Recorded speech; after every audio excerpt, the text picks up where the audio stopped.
Hello children, in this video we are going to learn about standard 8th science unit number 4 heat page number 40 ல இருக்கிற numerical problem 3 நம்ம பார்க்க போறோம் சரியா so problem பாருங்க an energy of 84000 joule is required to raise the temperature of 2 kg of water from 60 degrees Celsius to 70 degrees Celsius. Calculate the specific heat capacity of water. இதுக்கு முன்னாடி உள்ள problem நம்ம பார்த்தது ஹீட் கெப்பாசிட்டி. இப்போ specific heat கெப்பாசிட்டினா kilogram, that formula வந்து is depending on mass. எவ்வளோ மாஸுக்கு நம்ம இது டிவைட் பண்ணுறோங்கிறத நம்ம இந்த ப்ராப்ளத்தில் பார்க்க போகிறோம் சரியா. இந்த ப்ராப்ளத்தில் பார்க்கலாம். ஃபஸ்ட்டு சொல்யூஷன் போயிடலாம்.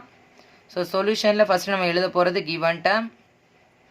ஸோ கிவன் பாருங்கள், இதில் கொடுத்துருக்குறாங்க ஜூல் எனர்ஜி. ஹீட் தான் is a form of energy. So heat கொடுத்துருக்குறாங்க, அமௌண்ட் ஆஃப் ஹீட் கொடுத்துருக்காங்க. ஹீட்டை நம்ம என்ன வேர்டில் சொல்கிறோம்? Q which is equal to 84,000 joule வந்து கொஸ்டினில் கொடுத்துருக்குறாங்க சரியா.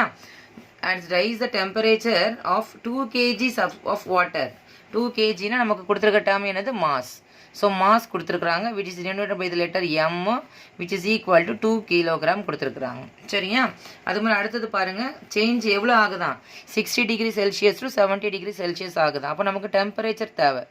So temperature change in temperature நமக்கு வேணும். ஸோ சேஞ்ச் இன் டெம்பரேச்சருக்கு formula delta T is equal to T2 minus T1. இப்போ நமக்கு தெரியும் T2ங்கிறது ஃபைனல்னா 70 டிகிரி செல்சியஸ் மைனஸ் இனிஷியல் வந்து 60 டிகிரி செல்சியஸ். ஸோ 70 மைனஸ் 60 எவ்வளோ? நமக்கு 10 டிகிரி செல்சியஸ். டெல்டா T நமக்கு எவ்வளோ கொடுத்துருக்கு? 10 டிகிரி செல்சியஸ். அப்போ கொடுத்ததுக்கெல்லாம் நம்ம கால்குலேட் பண்ணிட்டோம். நெக்ஸ்ட் என்ன calculate calculate the specific heat capacity. அப்போ நம்ம எழுதணும் ஸ்பெசிஃபிக் ஹீட் கெப்பாசிட்டியை. It is denoted by the letter C. Heat capacity வந்து C ப்ரைம், ஸ்பெசிஃபிக்னா C okay, which is equal to the same formula Q. ஆனால் இங்கே நமக்கு கொடுத்துருக்காங்களா மாஸ். அப்போ மாஸ் நம்ம இன்க்ளூட் பண்ணும்போது M இன்ட்டு டெல்டா T ஓகேவா. இதுதான் formula of specific heat capacity.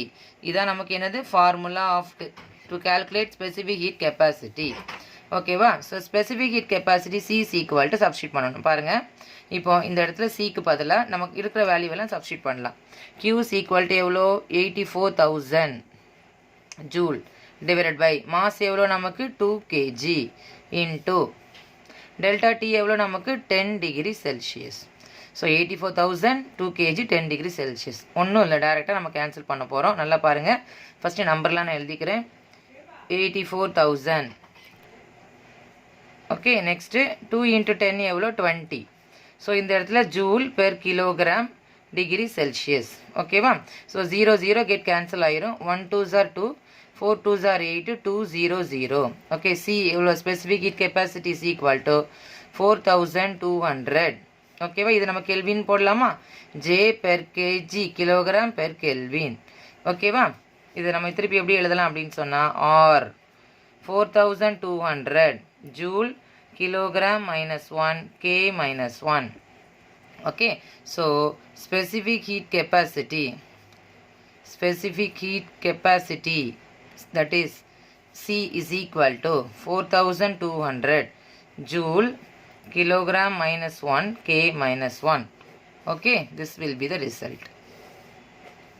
இதான் அந்த கொஸ்டினுக்குரிய ஆன்சர் ஓகே. நல்லா பாருங்கள், கொடுத்துருக்குற வேல்யூ ஜூல் கொடுத்துருக்குறாங்க, ஹீட் எழுதிட்டோம், மாஸ் கொடுத்துருக்காங்க எழுதிட்டோம், டெம்பரேச்சர் கொடுத்துருக்காங்க, ரெண்டுக்கும் டிஃப்ரென்ஸ் கண்டுபிடிச்சி டெல்டா T போட்டோம். நெக்ஸ்ட் ஃபார்முலா தான் specific heat capacity C is equal to Q by M into delta T. So அந்த வேல்யூவை அப்படி சப்ஸ்டியூட் பண்ணும்போது 4200 என்ன வேல்யூ வருதோ அப்படியே கேன்சல் பண்ணுங்கள். Will get this answer. Clear children?